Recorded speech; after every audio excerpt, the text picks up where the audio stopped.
students of class 7 are present over here with a drama on Millets Kranti. What are millets? Why is it important? What are its types? To get the answers to these questions, I would like to invite my friends Rudra and Shatrup to give a speech on millets and clear some of our doubts.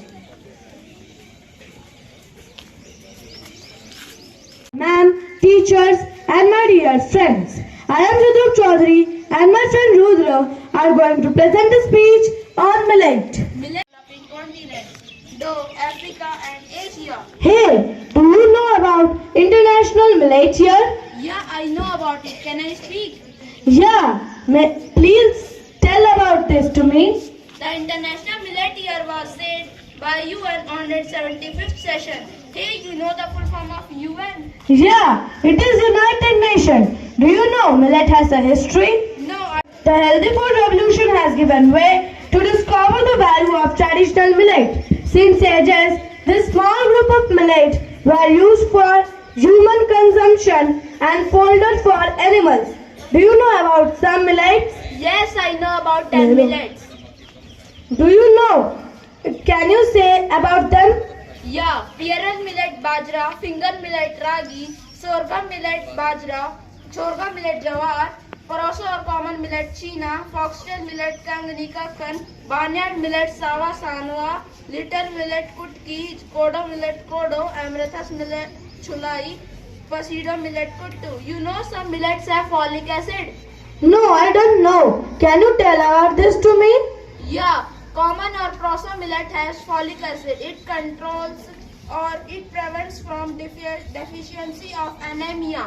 Oh, it is an also form of tablet. It cures many infections inside our mouth. Thank you. की बात है, आपकी बात, हमारी बात, इन सबकी बात। रक्त की बात, गंदगी की बात और सफाई की बात, जिम्मेदारी और लापरवाही की बात, बीमारियों की बात और उनकी हलों की बात, ठंडी छां और धूप की बात, बीमारी मौसम और धूप की बात, अधिक वर्तमान आने वाली कल की बात। तो पेश करते हैं एक नाटक जिसका नाम है मिलत क्रांति। दवाई ले लो, दवाई ले लो, अरे सुन मेरी बहना, सुन मेरे भाई, लेकर आया हूँ हर बीमारी की दवाई। 3 बीमारी की दवाई लुभाओ और 1 बीमारी की दवाई फ्री ले जाओ।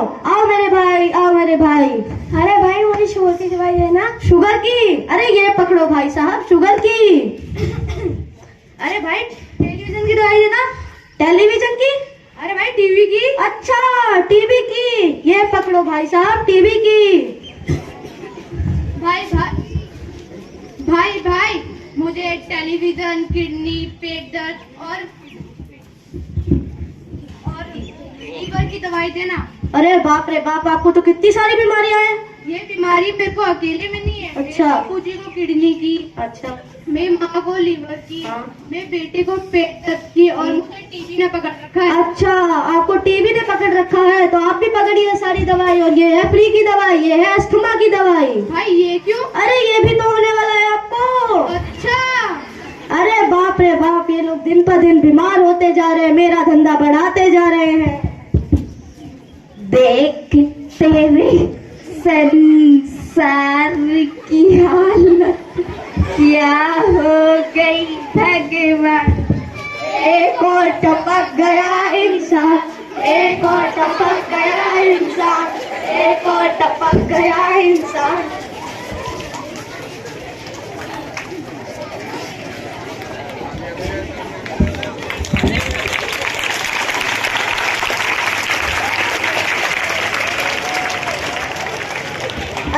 लगता है मैडम जी आपकी तबीयत ठीक नहीं है, बताइए आपको क्या हुआ?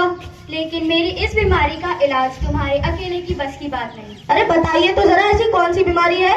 लापरवाही की बीमारी। और दुख की बात यह है कि ये लापरवाही की बीमारी इन लोगों की वजह से लगी है। मुझे लगता है मैडम जी आपका भेजा सकिया गया है। क्या? फिर मतलब है, आप इतनी अजीब बातें कर रही हैं, आप हो कौन? मैं वो हूँ जिसने इन लोगों को पानी दिया, हवा दी, फल दिए, फसलें दी। बदले में इन लोगों ने मुझे क्या दिया? कचरा, जानलेवा केमिकल्स, हरे भरे पेड़ काट दिए, पानी बर्बाद कर दिया। मैं इन सबको जीवन देने वाली पृथ्वी हूँ। अच्छा वो गोल गोल गोला। हाँ। अच्छा नहीं नहीं, मैं तो जानकारी के लिए पूछ रहा था। वैसे इन लोगों ने किया क्या है? क्या नहीं किया इन लोगों ने, सब कुछ बर्बाद कर दिया। वो देखो दूर एक किसान पराली जला रहा है। आग लगा दूंगा, आग लगा दूंगा, आग लगा दूंगा। आपके पास माचिस है? आपके पास है? अरे क्या करनी है? पराली जलानी है। नहीं जला सकते, नहीं जला सकते, नहीं जला सकते। क्यों? अरे तुम्हें पता है पराली जलाने से कितना नुकसान होता है? पहले तो गर्मी इतनी बढ़ जाती है। अच्छा। हाँ, और जो हमारी खेतों के किनारों में जो पेड़ पौधे लगे होते हैं वो सूख जाते हैं। अच्छा। हाँ, और जो हमारे कीड़े मकोड़े होते हैं, जो हमारी उपजाऊ शक्ति को बढ़ाते हैं, वो जल जाते हैं। अच्छा। हाँ, शुक्र है मेरे अलावा इस पृथ्वी के किसी और को तो फिक्र है। लेकिन आप हो कौन? ये है मिलेट गर्ल। यही तो है जिनको आपकी, हमारी, पानी की, धरती की, जाने सबकी फिक्र है। मुझे इन सब की फिक्र है, मुझे इन सब की फिक्र है, मुझे इस किसान के परिवार की फिक्र है, मुझे इन बच्चों की फिक्र है। और यही किसान अपने परिवार को धीरे धीरे बीमारियों के चपेट में ले रहा है। मैं चपेट में ले रहा हूँ, मैं बीमार कर रहा हूँ। हाँ, तुम जब पराली जलाते हो उससे निकला हुआ जहरीला धुआं हवा में जाके मिल जाता है, और वह उसी हवा से निकला हुआ जहरीला धुआं में तुम्हारा परिवार सांस लेता है, और वो हवा उनके फेफड़ों में जाके फेफड़ों में जाके मिल जाता है। नहीं, मैं ऐसा नहीं कर सकता। लेकिन मैं पराली जलाऊं नहीं तो करूं क्या? सोच बदलो, फसल बदलो। फसल बदलूं? क्या मतलब? मिलेट्स लगाओ, मोटे अनाज की फसल। लेकिन उससे क्या होगा? उससे ये होगा भाई साहब कि पानी की खपत कम हो जाएगी। जैसे कि ज्वार, जो कि कुछ जलवायु में भी अच्छी तरह से उगता है, इसके लिए हमें 45 से 100 सेंटीमीटर वर्षा की जरूरत होती है। और सबसे बड़ी बात ये है कि ये रेतीली और दोगट मिट्टी में भी अच्छी तरह से उगता है भाई साहब। अच्छा, वो तो ठीक है भाई साहब, लेकिन इसे खाएगा कौन? और खाएगा नहीं तो खरीदेगा कौन? यही लोग खाएंगे, ये बच्चे खाएंगे। जिन्हें स्वस्थ रहना है वो खाएंगे, जिन्हें बीमारियों से दूर रहना है वो खाएंगे। अच्छा। हाँ भाई साहब, जैसे कि रागी। हाँ भाई साहब, जैसे कि रागी। अगर हम रागी की खेती करेंगे तो उसमें 70 से 120 सेंटीमीटर वर्षा की जरूरत होगी। और यही नहीं, ये रेतीली मिट्टी, काली मिट्टी में आराम से होती है। और आपको नहीं पता, जो गुरु नानक देव जी थे वो बाजरे की रोटी खाते थे। और कई ऐसी फसलें हैं जैसे कि बाजरा। अच्छा। हाँ, बाजरा एक ऐसी फसल है जो कि सूखे व बंजर जमीनों पर उगाए जाते हैं, और यह कम वर्षा और तपती धूप में भी उग जाते हैं। और आपको पता है इसे खाने से हमें कितना फायदा होता है? एक तो हमारा पाचन तंत्र मजबूत होता है, और इसे खाने से हमें कार्बोहाइड्रेट्स, फाइबर और प्रोटीन भी मिलता है। अच्छा। हाँ।